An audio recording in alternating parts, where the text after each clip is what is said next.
नमस्कार किसान भाइयों, ये मेरे तरबूज की फसल है जो अब फल फूल की अवस्था में आ चुकी है।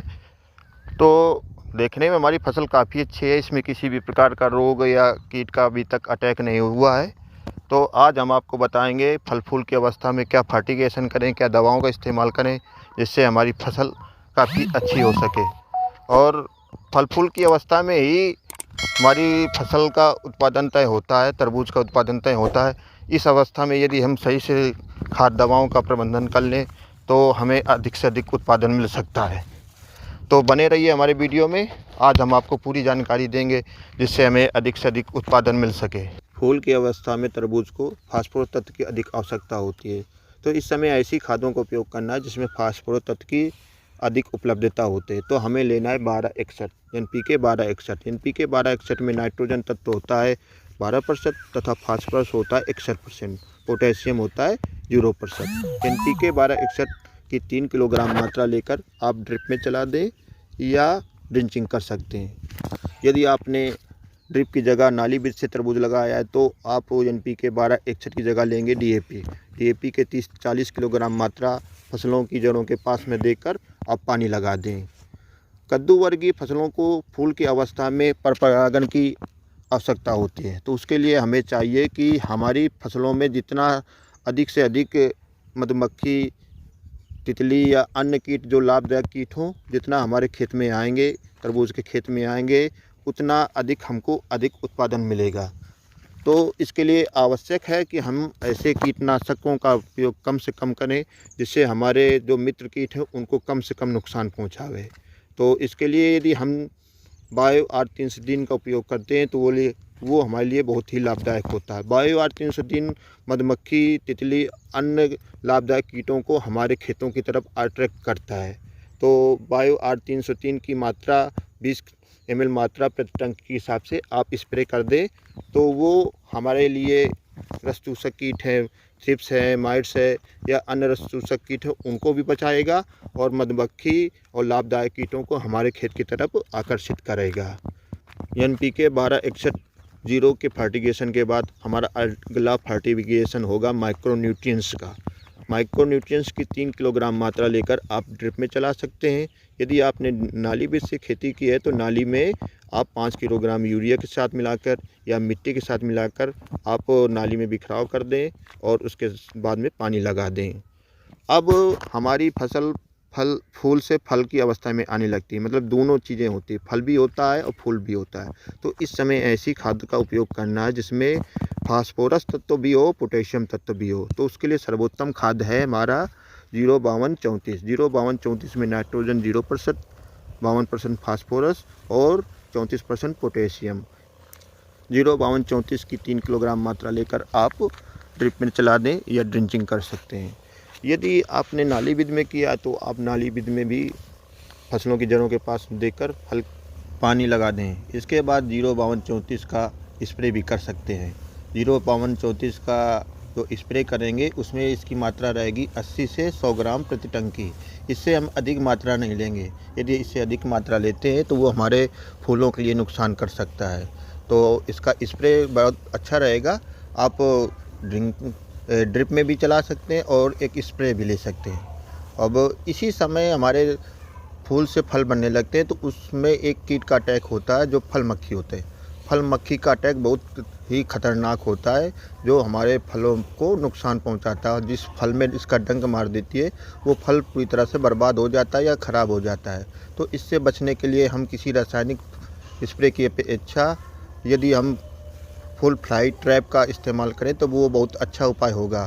तो इसके लिए हम ऑनलाइन फुल फ्लाई ट्रैप मंगा सकते हैं या मार्केट से भी खरीद सकते हैं। प्रति एकड़ आप 8-10 फुट फ्लाई ट्रैप लगा देंगे तो जिससे फल मक्खी का पूरी तरह से उपचार हो जाएगा। फल मक्खी हमारी फसल को बहुत ही नुकसान पहुंचाता है। यदि हम समय से इसका निदान न करें तो हमारी फसल का लमसम 50 से 60% ये नुकसान पहुंचा सकता है। तो इसका कारगर उपाय फल मक्खी ट्रैप, फूड फ्लाई ट्रैप ही है। तो आप इसके ऑनलाइन मंगा सकते हैं या मार्केट से ख़रीद सकते हैं। लेकिन ध्यान रखें जो इसका ल्योर होगा तो वो सब्जी वाला ही मंगावें। जो फूड फ्लाई ट्रैप आते हैं, एक सब्जी वाला भी आता है, एक फल वाला बगीचे वाला भी आता है। तो हमको ध्यान रखकर जो सब्जी वाला ही मंगाएं, नहीं तो वो हमारे फसल में काम नहीं करेगा।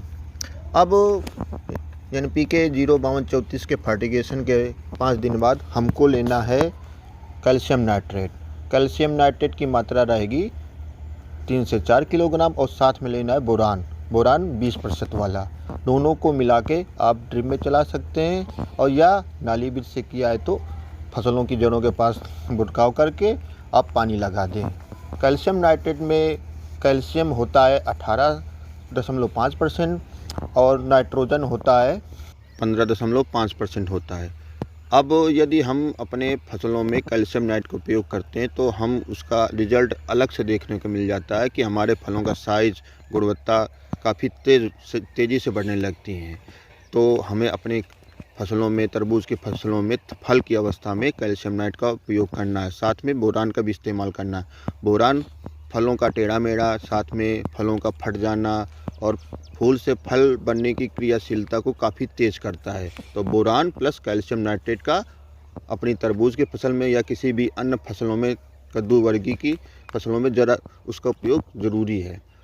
अब इसी समय यदि हमारी फसलों में सूड़ी का उपयोग अटैक होता है तो उसके लिए हम नीम का तेल का इस्तेमाल कर सकते हैं।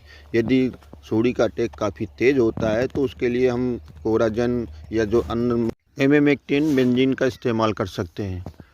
तो इससे हमारी फसल में सूड़ी का कंट्रोल हो जाता है। सूड़ी का अटैक हो से तरबूज की फसल में ज़्यादा प्रभावकारी नहीं होती है, लेकिन सूड़ी क्या करती है, हमारे फलों के ऊपर धब्बे बना देती है। उसको फलों को तो नहीं नुकसान कर पाती।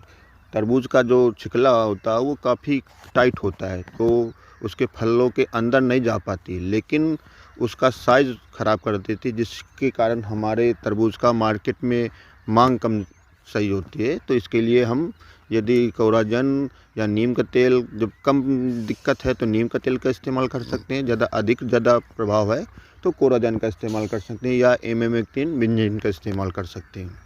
अब कैल्शियम नाइट्रेट के फर्टिगेशन के 5 दिन बाद हमको लेना है NPK 0050, क्योंकि इस समय हमारा जो फूल था वो पूरी तरह से फल के रूप में परिवर्तित हो जाता है, फल के रूप में आ जाता है। तो इस समय हमें फलों का साइज़ बढ़ाने की ज़्यादा आवश्यकता होती है। जो फलों का साइज़ बढ़ाने के लिए 0050 होता है, इसमें नाइट्रोजन 0%, फास्फोरस 0% और पोटेशियम 50% होता है। तो पोटाश होता है जो फलों के साइज़ बढ़ाने के लिए बहुत ही कारगर खाद है। तो इस समय हमें NPK 0050 का फर्टिगेशन करना है। 3 किलोग्राम प्रति एकड़ के हिसाब से आप ड्रिप में चला दीजिए या नाली बीज से किया है तो आप ड्रिंचिंग, फलों के पेड़ों के जड़ों के पास ड्रिंचिंग कर सकते हैं या जड़ों के पास आप खाद किसी भी रूप में दे सकते हैं, तो वो बहुत ही लाभकारी होगा। अब इस फर्टिगेशन के बाद हमें कोई विशेष फर्टिगेशन की आवश्यकता नहीं पड़ेगी, लेकिन यदि अगला फर्टिगेशन देना चाहते हैं 5 दिन बाद तो 13-0-45 में नाइट्रोजन 13% और 0% फास्फोरस और पोटेशियम 45% होता है। तो ये फर्टिगेशन ले सकते हैं 2 से 3 किलोग्राम का। मेरे बताए गए खाद के शेड्यूल का यदि आप पालन करते हैं तो आपकी फसल काफ़ी अच्छी रहेगी और साथ में उसका उत्पादन भी बहुत अच्छा रहेगा। और इसके साथ साथ हमें अपनी फसल का लगातार निरीक्षण करना है, रोज़ाना उसकी देखभाल करना। मतलब जैसा एक बच्चे की देखभाल नहीं की जाती, उसी तरह यदि हम अपनी फसलों की देखभाल करेंगे, उसकी निरीक्षण करेंगे, इसमें कोई रोग या कीट नहीं हुआ है, तो निश्चय ही हमारी फसल काफ़ी अच्छी रहेगी, उसका उत्पादन भी अच्छा रहेगा और गुणवत्ता भी काफ़ी अच्छी रहेगी। हमें फसल की लगातार निरीक्षण और देखभाल भी करना है। अब इसके बाद जो फल की अवस्था होती है उस समय हमें पानी की बहुत ज़्यादा ज़रूरत होती है। तो इस समय हमें अपने तरबूज की फसल में लगातार नमी बनाए रखना है। तो इसके लिए चाहिए कि यदि आपने ड्रिप में लगाया है तरबूज तो प्रतिदिन 2 से 3 घंटा आप ड्रिप में पानी चलाना है। और यदि आपने नाली पे तरबूज लगाया है तो 2 से 3 दिन में पानी आपको देना होता है। तरबूज का 90% हिस्सा पानी का बना होता है, तो उसके लिए पानी की फल का साइज़ जब बढ़ेगा तो पानी की अधिक आवश्यकता होती है। तो हमें पानी का इस चीज़ का विशेष ध्यान देना है कि पानी की कमी ना हो पाए हमारे फसल में। अब इन सब बातों का यदि हम ख्याल रखेंगे तो हमारी फसल निश्चय ही अच्छी होगी और उसका उत्पादन भी अच्छा होगा। तो हमारा वीडियो देखने के लिए आपको बहुत बहुत धन्यवाद। यदि हमारा वीडियो अच्छा लगे तो लाइक कीजिए, यदि अच्छा कुछ दिक्कतें हों तो भी कमेंट्स कर सकते हैं, डिसलाइक भी कर सकते हैं। ये थोड़ा प्रयास है, अभी शुरुआत की है हमने, ज़्यादा दिनों से नहीं की है और कुछ जो जानकारी है वो अपने द्वारा ही स्वयं के द्वारा की गई है। किसी मतलब यूट्यूब या किसी अन्य माध्यम से नई जानकारी इकट्ठा की है। मैंने जो स्वयं करके 3 साल से मैं तरबूज की फसल कर रहा हूँ। तो सभी लोगों का बहुत बहुत धन्यवाद वीडियो देखने के लिए। इसको शेयर कीजिए, जो भी दिक्कतें हो कमेंट करिए। धन्यवाद। जय हिंद, जय भारत।